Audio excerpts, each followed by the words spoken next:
Hello বন্ধুরা, welcome to my YouTube channel. তো আজকে আমরা সলভ করব ক্লাস 9-এর ভৌতবিজ্ঞান ও পরিবেশ পরিচয় অর্থাৎ মাইতি বেরা সাঁতরার যে নিউ আপডেটের বইটা আছে সেই বইয়ের আজকে আমরা 3 নম্বর চ্যাপ্টারের 1 নম্বরের যে কোশ্চেনগুলো আছে সেই 1 নম্বরের কোশ্চেনগুলো আমরা সলভ করে নেব। তো এর আগে আমরা 1 ও 2 নম্বর চ্যাপ্টারের কোশ্চেনের উত্তরগুলো সলভ করে নিয়েছি। তো যারা দেখোনি তারা প্লে লিস্টটিকে দেখে নিতে পারো। আর দাদার চ্যানেলে যারা নতুন এসেছো তারা অবশ্যই চ্যানেলটিকে সাবস্ক্রাইব করে নিও। তো চলো শুরু করি। তো 3 নম্বর চ্যাপ্টার অর্থাৎ পদার্থ, গঠন ও ধর্ম, ঠিক আছে, এই চ্যাপ্টারটার আমরা 1 নম্বরের কোশ্চেনগুলো সলভ করে নেবো আজকে। এখন তোমাদের বইয়েরই 74 নম্বর পেজে চলে আসো। দেখো এইখানে আমরা একের অর্থাৎ কি বহু বিকল্প ভিত্তিক প্রশ্নাবলী অর্থাৎ MCQ এর কোশ্চেনগুলো আজকে এখন সলভ করে নেবো, ঠিক আছে। দেখো 1 নম্বর কোশ্চেনটা কি বলছে, পৃষ্ঠটানের মাত্রা হলো কি, উত্তর হচ্ছে বি দাগ কি mt⁻²। এবার 2 নম্বর কোশ্চেন কি বলছে, পৃষ্ঠটান বল কাজ করে এ দাগ কি তলের স্পর্শকীয় ভাবে, ঠিক আছে। এবার চলে আসবো 3 দাগের কোশ্চেন কি বলছে, এই সেই পদ্ধতিতে ঘাতের একক কি, এই সেই পদ্ধতিতে ঘাতের একক হচ্ছে কি সি দাগ এন, ঠিক আছে।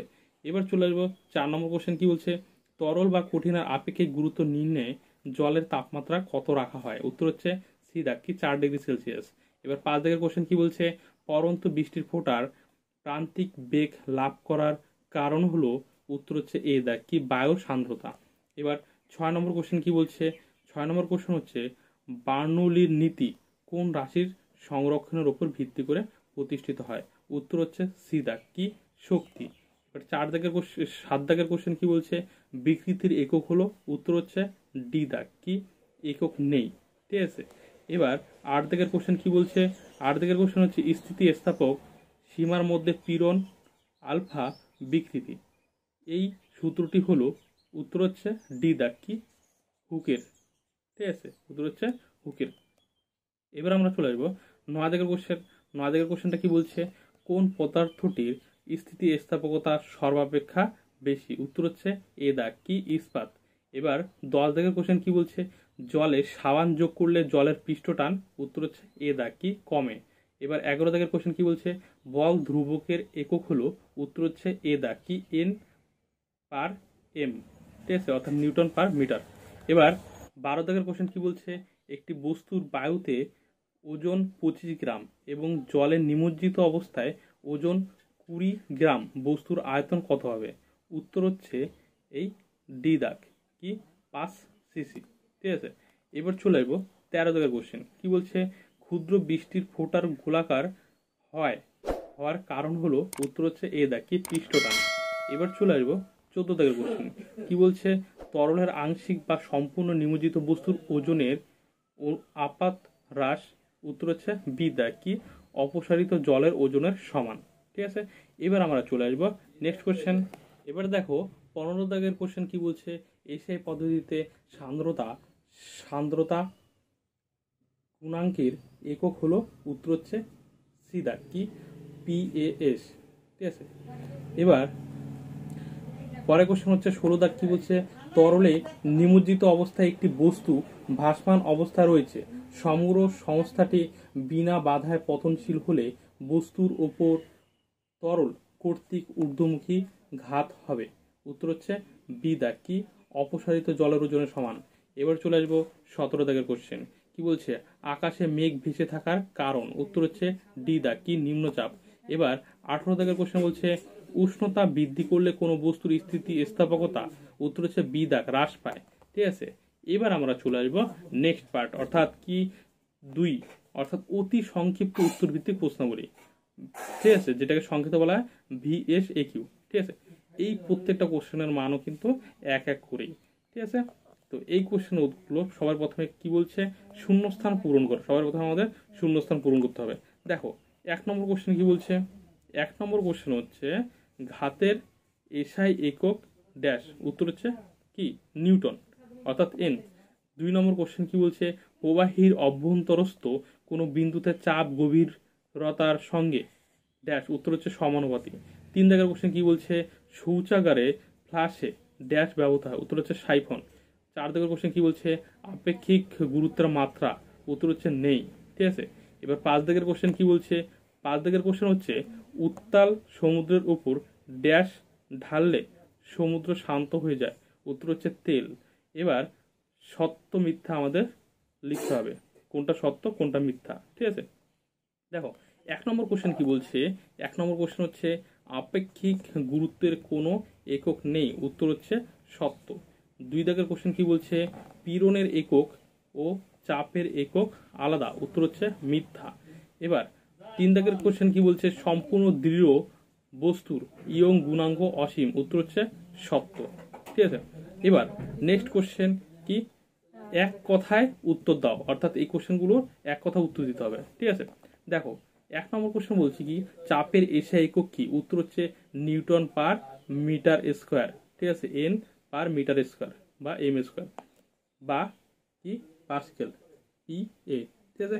এবার পরের কোশ্চেন 2 নম্বর কোশ্চেন কি বলছে চাপের মাত্রা লেখো, চাপের মাত্রা কি ml⁻⁻1, ঠিক আছে।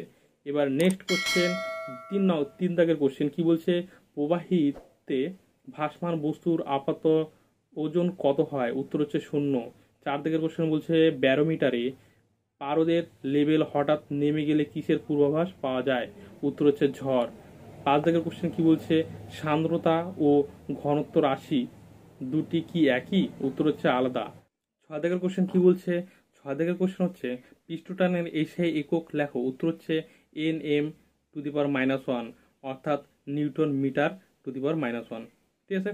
এবার 7 দাগের কোশ্চেন কি বলছে পৃষ্ঠটানের মাত্রা কি, পৃষ্ঠটানের মাত্রা কি N/m, ঠিক আছে, বা N পার এম, অর্থাৎ নিউটন পার মিটার, ঠিক আছে। এবার 8 দাগের কোশ্চেন কি বলছে জলের আপেক্ষিক গুরুত্ব 1 হলে এসআই পদ্ধতিতে জলের ঘনত্ব কত, উত্তর হচ্ছে 1000 কেজি পার মিটার কিউব। এবার 9 দাগের কোশ্চেন কি বলছে প্লবতার মান কি, প্লবতার মান কি গভীরতার উপর নির্ভর করে, ঠিক আছে, উত্তর হচ্ছে না, প্লবতার মান গভীরতার উপর নির্ভর করে না, ঠিক আছে।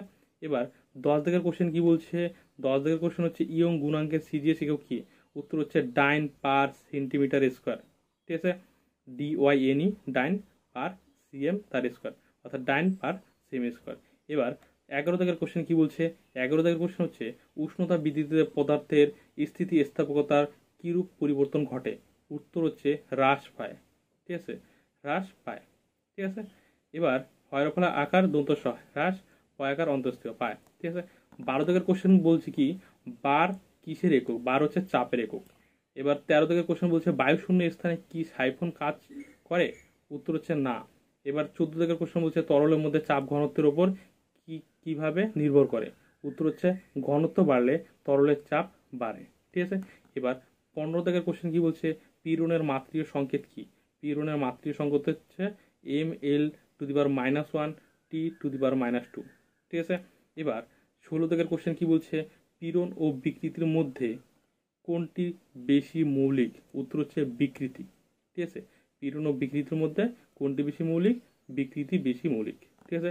এবার 17 দাগের কোশ্চেন কি বলছে হুকের সূত্রের ধ্রুবকের নাম কি, উত্তর হচ্ছে পীড়ন বাই বিকৃতি, পীড়ন বাই বিকৃতি। এবার 18 দাগের কোশ্চেন কি বলছে অবাধে পতনশীল বস্তুর ক্ষেত্রে আর্কিমিডিসের নীতি প্রযোজ্য হবে কি, উত্তর হচ্ছে না, কি অবাধে পতনশীল বস্তুর ক্ষেত্রে আর্কিমিডিসের নীতি প্রযোজ্য হবে না, ঠিক আছে। এই ছিল হচ্ছে 1 নম্বরে অর্থাৎ MCQ আর হচ্ছে VSQ, অর্থাৎ বহু বিকল্প ভিত্তিক প্রশ্নাবলী আর হচ্ছে অতি সংক্ষিপ্ত উত্তর ভিত্তিক প্রশ্নাবলী 3 নম্বর চ্যাপ্টারের এই 1 নম্বরে যে কোশ্চেনগুলো ছিল অর্থাৎ MCQ আর VSQ এগুলো আমরা সলভ করে নিলাম। এবার আমরা সলভ করব স্তম্ভ মিলাও। এবার দেখো বাম স্তম্ভের সঙ্গে ডান স্তম্ভের সামঞ্জস্য বিধান করো, অর্থাৎ বাম স্তম্ভের সঙ্গে ডান স্তম্ভ মিলাতে হবে। প্রথম যে আছে সেটা কি পৃষ্ঠটানের মাতৃ সংকেত এর সঙ্গে 1 নম্বর অর্থাৎ ভেক্টর রাশি, এটা হবে না, এখানে কি বলছে পৃষ্ঠটানের মাতৃ সংকেত, এটা আমাদের লিখতে হবে পৃষ্ঠটানের মাতৃ সংকেত কি MT⁻², ঠিক আছে। বৃষ্টির ফোঁটা গোলাকার, এটা হচ্ছে কি পৃষ্ঠটান। ইয়ং গুণাঙ্কের মাতৃ সংকেত কি ml⁻⁻1 T⁻², ঠিক আছে।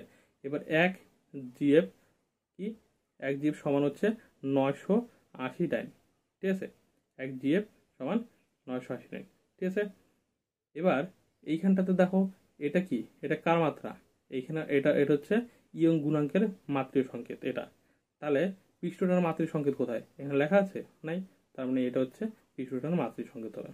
ঠিক আছে, তাহলে আমরা কি বললাম, এ নম্বর হচ্ছে পৃষ্ঠটার মাত্রিক সংকেত হচ্ছে এটা, তারপরে বি হচ্ছে বৃষ্টির ফোঁটা গোলাকার কি পৃষ্ঠটান, আর হচ্ছে ইয়ং গুণাঙ্কের মাত্রিক সংকেত হচ্ছে কি M L to the power -1 T to the power -2, তারপর হচ্ছে ডি কি 1 জিএফ কি 980 ডাইন। ঠিক আছে, এই ছিল হচ্ছে আমাদের 1 নম্বর কোশ্চেন উত্তর সলভ 3 নম্বর চ্যাপ্টারের।